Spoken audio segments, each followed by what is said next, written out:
bendición poder saludarles, amigos y hermanos en Cristo, y agradecer a Dios la oportunidad de compartir con ustedes la palabra de Dios. En esta ocasión nos ocupará el capítulo 5 del libro de Josué y el tema será Por fin en la tierra prometida. A manera de introducción, queremos decir que el libro de Josué tiene 24 capítulos y se divide en 3 secciones importantes. Número 1, la conquista de la tierra prometida. Josué 1 al 12. Número 2, distribución de la tierra prometida. Josué 13 al 22. Y 3, discursos finales de Josué, capítulos 23 y 24. El propósito del libro es relatarnos cómo sucedieron los hechos de la conquista y repartición de la tierra prometida. Y un pequeño marco histórico que nos acota datos importantes son los siguientes. Canaán es también la tierra prometida. Y la tierra prometida es lo que hoy conocemos como la nación de Israel. Otro dato importante es que de un total de 1 millón de personas que salieron de Egipto, solamente 2 personas, Caleb y Josué, entraron en aquella tierra. Todos los demás murieron en el desierto y los hijos de ellos, nacidos en esos 40 años de peregrinaje, son a quienes Josué comanda para entrar en la tierra y poseerla. En la reflexión pasada, dejamos al pueblo de Israel cruzando el río Jordán, en seco, si lo recuerdan. Hoy hablaremos de lo que sucedió inmediatamente que cruzaron el Jordán. Comencemos. Una vez que cruzaron el Jordán, Dios dio 3 mandatos a Josué. 1, tomar 12 piedras del centro del Jordán y levantar un monumento memorial. 2, circuncidar a todos los varones del pueblo de Israel. Y 3, celebrar la Pascua antes de comenzar a conquistar la tierra. Por lo que en esta reflexión hablaremos de cada uno de estos mandatos. Número 1, levantar un monumento memorial. Dios dijo a Josué en el capítulo 4 y versículos 1 al 7 lo siguiente. Cuando toda la gente hubo acabado de pasar el Jordán, Jehová habló a Josué diciendo: tomad del pueblo 12 hombres, uno de cada tribu, y mandadle diciendo: tomad de aquí de en medio del Jordán, del lugar donde están firmes los pies de los sacerdotes, 12 piedras, las cuales pasaréis con vosotros y levantadlas en el lugar donde habéis de pasar la noche. Entonces Josué llamó a los 12 hombres, a los cuales él había designado de entre los hijos de Israel, uno de cada tribu, y le dijo Josué: pasad delante del arca de Jehová vuestro Dios a la mitad del Jordán, y cada uno de vosotros tome una piedra sobre su hombro, conforme al número de las tribus de los hijos de Israel, para que esto sea señal entre vosotros, y cuando vuestros hijos pregunten a sus padres mañana diciendo: ¿qué significan estas piedras?, les responderéis que las aguas del Jordán fueron divididas delante del arca del pacto de Jehová cuando ella pasó el Jordán. Las aguas del Jordán se dividieron, y estas piedras servirán de monumento conmemorativo a los hijos de Israel para siempre.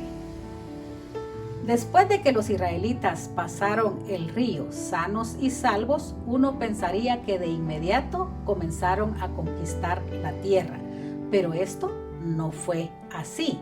Dios le manda a Josué hacer un alto para ocuparse de cosas muy importantes de tomar en cuenta en la nueva vida que están a punto de comenzar.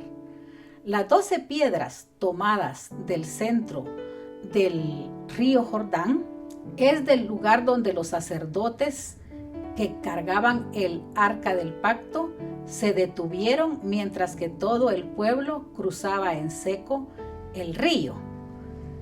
Servirían, según las palabras de Dios mismo, como un monumento memorial, como un recordatorio, para que las generaciones futuras, en un momento dado, al verlas, preguntaran a sus padres qué significaba. Y entonces los padres tuvieran la oportunidad de enseñar a sus hijos acerca del portento de que Dios abrió el río Jordán, detuvo las aguas de la parte de arriba en un montón y los israelitas pudieron todos cruzar en seco el río hacia la tierra prometida. También podría recordar cada padre a sus hijos los portentos que Dios había hecho en el desierto en los 40 años de peregrinaje. Así que el monumento tiene una razón de ser. Además, Dios quería que no emprendieran ninguna acción sin prepararse. Debemos hacer pequeños saltos en nuestra vida para poder recordar quién es Dios para nosotros. Su fidelidad en el cumplimiento de las promesas debería alentarnos para comenzar a hacer todo aquello que Él nos mande. El exceso de actividades, dicen algunos, nos pueden hacer perder el norte. Y esto es cierto. Por esa razón, Dios dice a Josué que se detenga un poco, quizá para concentrarse en la búsqueda de Él. La razón exacta es que Dios quiere que nunca olvidemos quién es Él y lo que es capaz de hacer por cada uno de los que le buscan. Una nueva generación que nacería en la tierra prometida necesitaba conocer al Dios de Israel. No conocerlo significaría tampoco buscarlo y no adorarlo ni servirlo.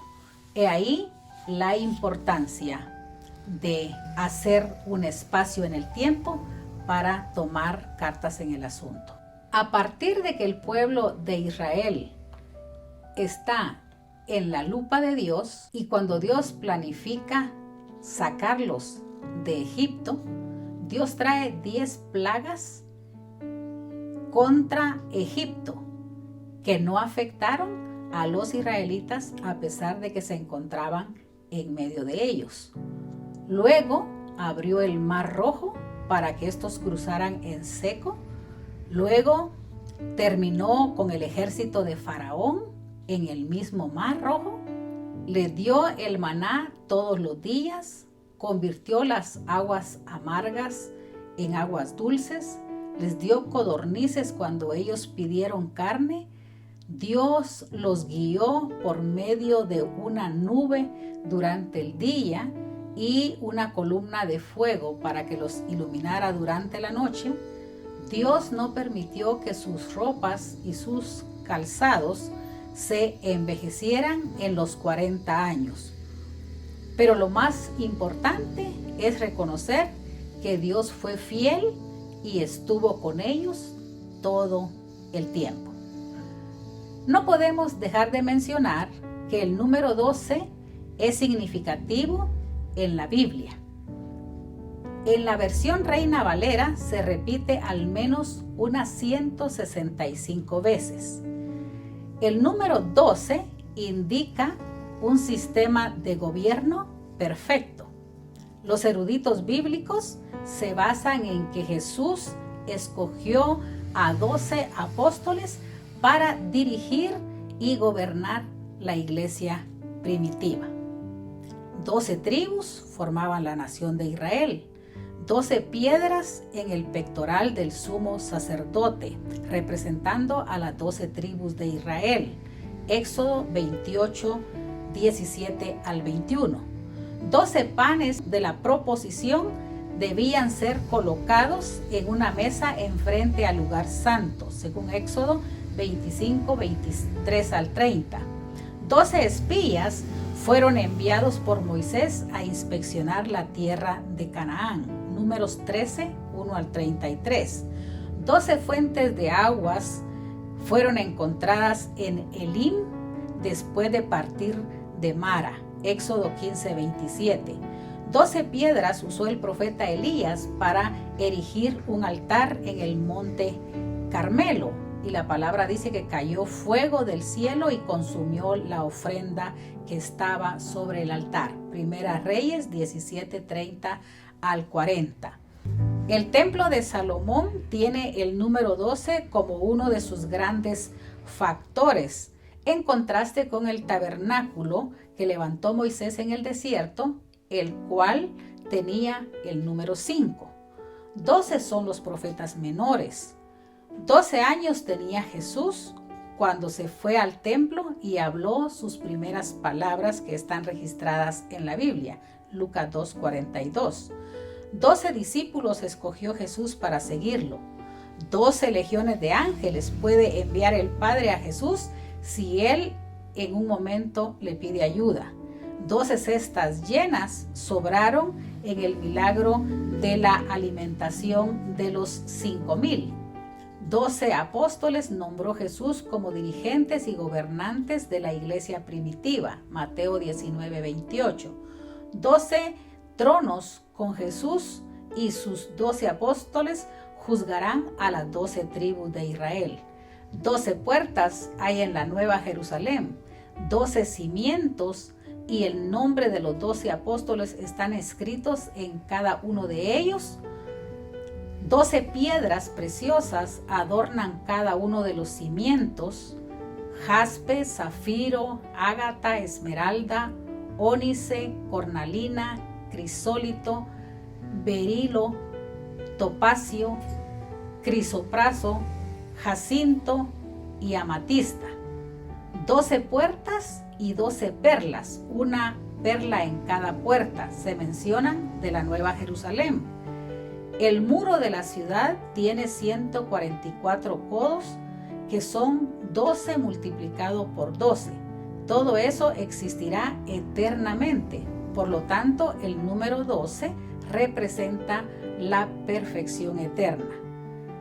12 es el último número que aparece en la Biblia en el libro de Apocalipsis, haciendo referencia a los 12 frutos en el árbol de la vida. Apocalipsis 22, 2. Un fruto por cada mes del año. Número 2. Circuncisión en Gilgal. Josué 5, 1 al 8. Y cuando todos los reyes de los amorreos que estaban de la otra parte del Jordán al occidente y todos los reyes de los cananeos que estaban cerca de la mar oyeron cómo Jehová había secado las aguas del Jordán delante de los hijos de Israel hasta que hubieron pasado, desfalleció su corazón y no hubo más espíritu en ellos delante de los hijos de Israel.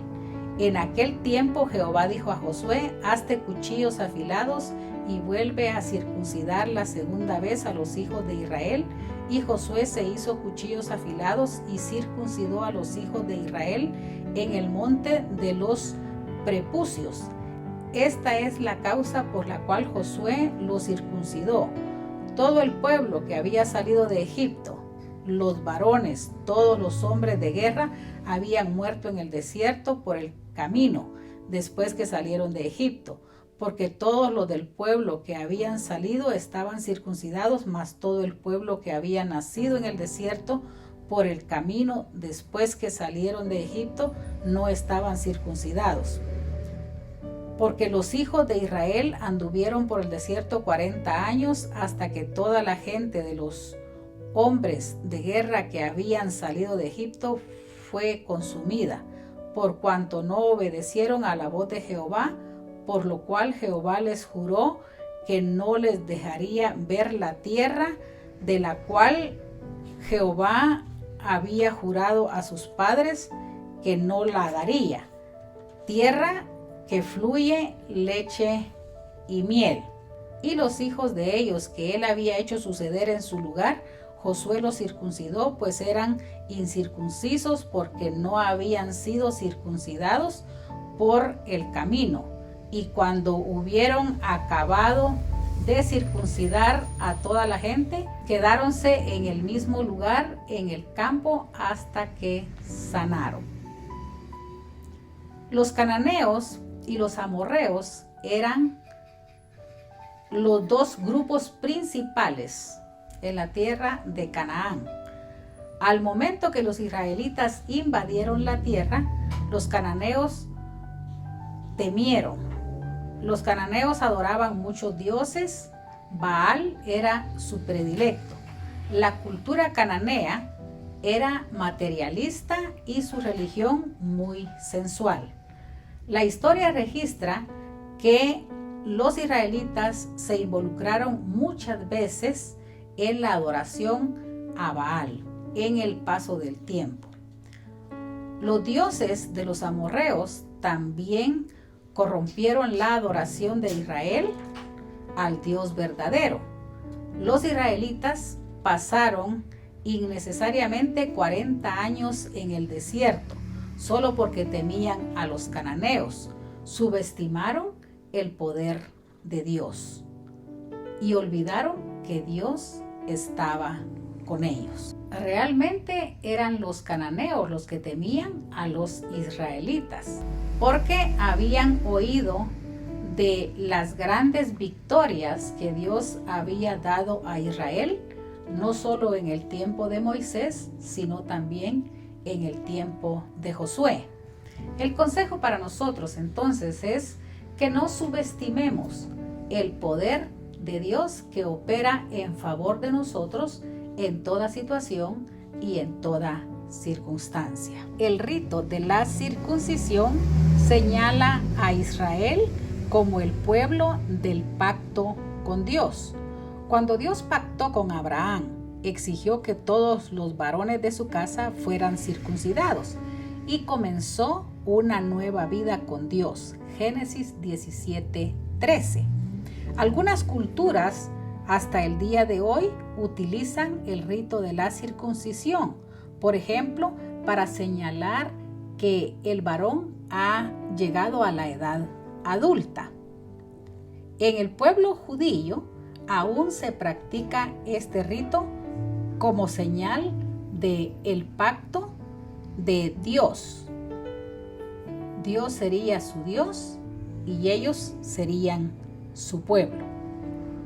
Un hombre puede ser circuncidado una sola vez, pero en el Nuevo Testamento de la circuncisión de la que se habla es la circuncisión del corazón. Circuncidar el corazón había sido mencionado desde Génesis 6:5. También Deuteronomio 30:6 dice: y circuncidará Jehová tu Dios tu corazón y el corazón de tu descendencia, para que ames a Jehová tu Dios con todo tu corazón y con toda tu alma, a fin de que vivas. Deuteronomio 10:16 dice: circuncidad pues el prepucio de vuestro corazón y no endurezcáis más vuestra cerviz. Endurecer la cerviz es sinónimo de que la persona es difícil de someterse a Dios o de ser controlada por Él.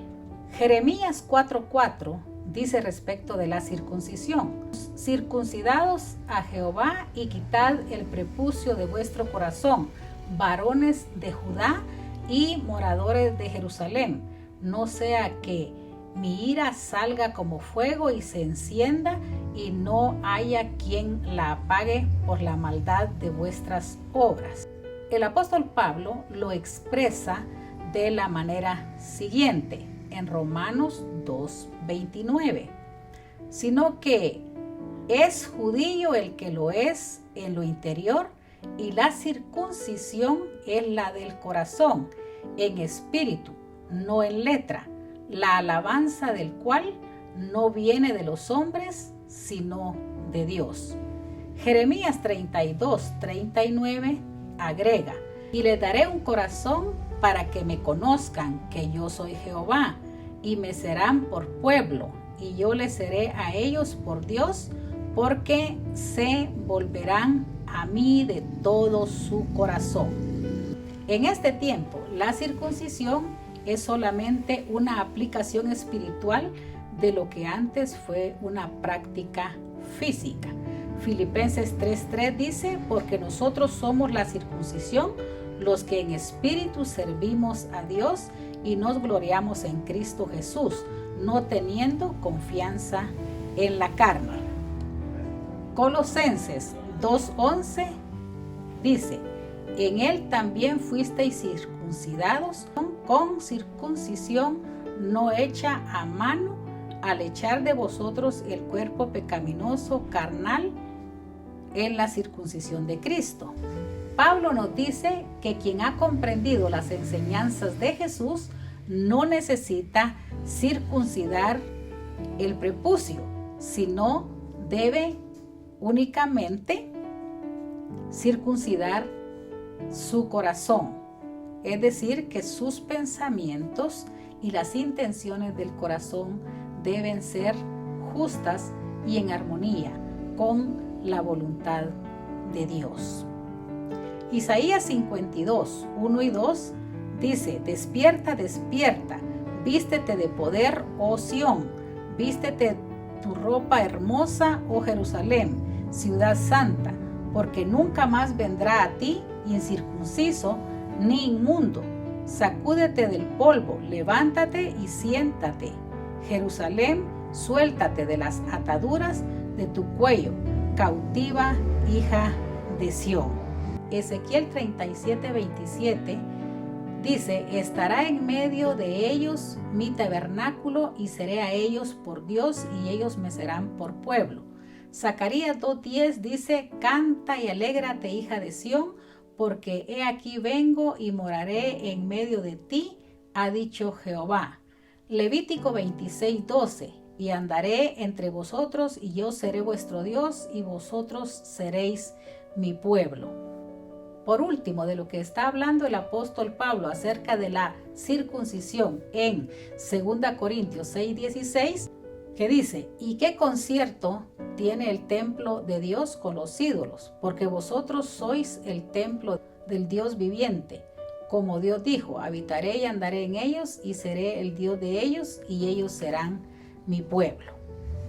Así que el rito de la circuncisión que celebraron los israelitas una vez que entraron a la tierra prometida ya no es necesario para ningún cristiano poderlo realizar.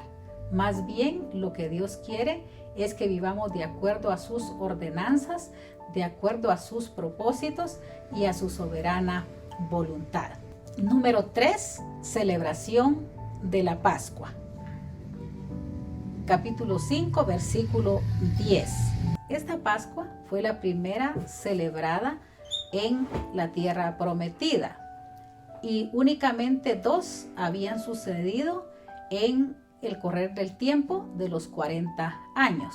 La primera, antes de que los israelitas salieran de Egipto, y la segunda en el desierto del monte Sinaí, por ordenanzas las 2 veces de Dios a Moisés. Las instrucciones que Dios dio a Moisés para la celebración de la segunda Pascua en el desierto del Sinaí demuestran las exigencias de un Dios santo para todo aquel que quiera estar en armonía con su voluntad. Números 9, 1 al 14 dice: un año después que Israel saliera de Egipto, el Señor le habló a Moisés en el desierto de Sinaí. El primer mes de este año le dijo: di a los israelitas que celebren la Pascua en el tiempo establecido. Al atardecer del día 14 del primer mes, asegúrate de seguir todos mis decretos y todas mis ordenanzas acerca de esta celebración. Entonces Moisés le dijo al pueblo que celebraran la Pascua en el desierto de Sinaí al atardecer del día 14 del primer mes. Ahí celebraron el festival, así como el Señor le había ordenado a Moisés. Sin embargo, algunos hombres estaban ceremonialmente impuros por haber tocado un cadáver y por eso no podían celebrar la Pascua aquel día. Así que ese mismo día se acercaron a Moisés y a Aarón y les dijeron: hemos quedado ceremonialmente impuros por tocar un cadáver, pero ¿por qué se nos debe impedir presentar la ofrenda del Señor en la debida fecha con el resto de los israelitas? Moisés les contestó: esperen aquí hasta que yo reciba del Señor las instrucciones para ustedes. Esta fue la respuesta del Señor. Moisés da las siguientes instrucciones al pueblo de Israel. Si alguien del pueblo, ya sea ahora o en las generaciones futuras, está ceremonialmente impuro en las fechas establecidas para la Pascua por tocar un cadáver, o si está de viaje y no puede estar presente en la ceremonia, aún así podrá celebrar la Pascua del Señor. Esta persona ofrecerá el sacrificio de la Pascua un mes después, al atardecer del día 14 del segundo mes. Comerá el cordero de la Pascua con pan sin levadura y hierbas amargas. No dejará nada del cordero para el día siguiente, ni quebrará ninguno de sus huesos, y debe seguir todas las ordenanzas de rigor acerca de la Pascua. Aquellos que no estén ceremonialmente impuros, ni anden de viaje, pero aún así dejen de celebrar la Pascua en la fecha establecida, serán excluidos de la comunidad de Israel si no presentan la ofrenda del Señor en la fecha debida. Sufrirán las consecuencias de su culpa. Y si el extranjero que vive entre ustedes quiere celebrar la Pascua del Señor, debe seguir estos mismos decretos y ordenanzas. Las mismas leyes se aplican tanto a los israelitas de nacimiento como a los extranjeros que viven entre ustedes. La primera Pascua se comió apresuradamente porque estaban de salida de Egipto hacia la tierra prometida. Y esta primera Pascua celebrada en la tierra prometida conlleva todo el gozo y la algarabía de al fin haber llegado, de un sueño logrado y de una promesa cumplida. El versículo 11 dice: y al otro día de la Pascua comieron del fruto de la tierra los panes sin levadura, y en el mismo día espigas nuevas tostadas. Pero lo impresionante de todo lo que hemos leído es que el versículo 12 de este capítulo 5 dice que el maná cesó el día siguiente desde que comenzaron a comer del fruto de la tierra, y los hijos de Israel nunca más tuvieron maná, sino que comieron de los frutos que Canaán les proveía todo aquel año. Dios había provisto maná de una manera milagrosa. Durante 40 años en el desierto, ni un solo día había dejado de caer, según Éxodo 16, 14 al 31. Pero ya en la tierra prometida no era necesaria, porque aparte de que esta tierra era rica en producción, los israelitas tendrían que aprender a cultivar y cosechar la tierra. Hay un principio establecido en la Biblia que dice que como es nuestra siembra, así será nuestra cosecha. El que siembra generosamente, segará generosamente. Dios, por medio de milagros, hacía descender el maná del cielo, y por medio de milagros puede hacer venir a nuestra vida cualquier provisión que necesitemos, cualquier solución a cualquier problema que se presente, pero no debemos depender únicamente de aquello que Dios puede hacer por nosotros, sino que también tenemos que aprender a poner en práctica los principios básicos en la palabra de Dios. Ellos tenían que invertir esfuerzo físico y aún invertir los talentos mismos que Dios da para poder hacer producir aquella tierra que era rica en producción. A manera de conclusión, podemos decir que el pueblo permaneció por un año localizado a unos 3 kilómetros a distancia de Jericó. Este era un lugar llamado Gilgal. Este fue el campamento permanente para ellos durante todo el tiempo de la conquista, y desde ahí emanaban todas las formas de gobierno que el pueblo necesitaría. También lo utilizaron en el principio como un lugar de adoración, y es en este lugar donde años más adelante también se corona al primer rey de Israel. Por eso Gilgal es un lugar de mucha prominencia. Recapitulemos un poco lo que acabamos de hablar del capítulo 5. Número 1, Dios le dijo a Josué: levanta un monumento memorial. Ya entendimos que era con la intención de poder enseñar los padres a los hijos acerca del Dios que les había sacado de Egipto, acompañado en el desierto y los entró a la tierra prometida. Número 2, Dios ordenó a Josué circuncidar al pueblo de Israel como señal y renovación del pacto que Dios había hecho con Abraham. La circuncisión es señal de que el pueblo le pertenece a Dios y que Dios es el Dios de ese pueblo. Número 3, Dios ordenó a Josué que celebrara la Pascua, después de solamente 2 Pascuas celebradas. Una antes de salir de Egipto, la última noche que estuvieron ahí, y la segunda en el desierto del monte Sinaí.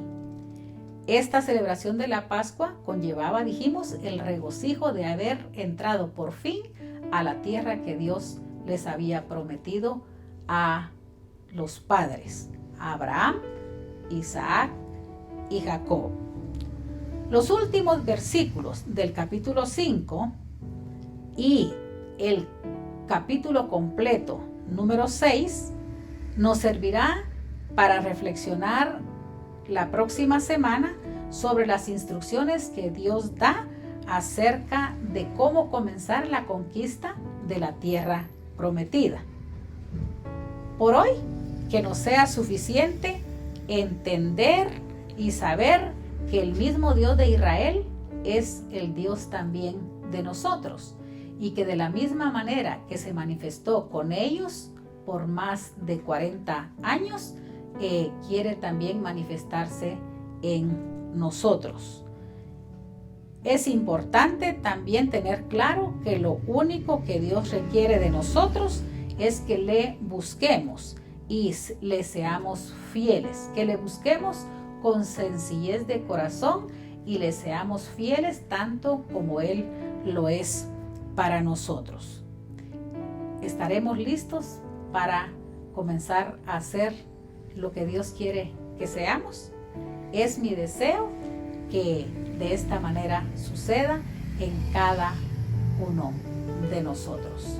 Ya no tenemos que circuncidarnos, decíamos, ya no tenemos que levantar monumentos memoriales, ya no tenemos que celebrar la Pascua, pero sí es necesario que creamos a Dios y le obedezcamos. Que eso suceda de ahora en adelante. Es mi deseo y es mi oración. Dios les bendiga.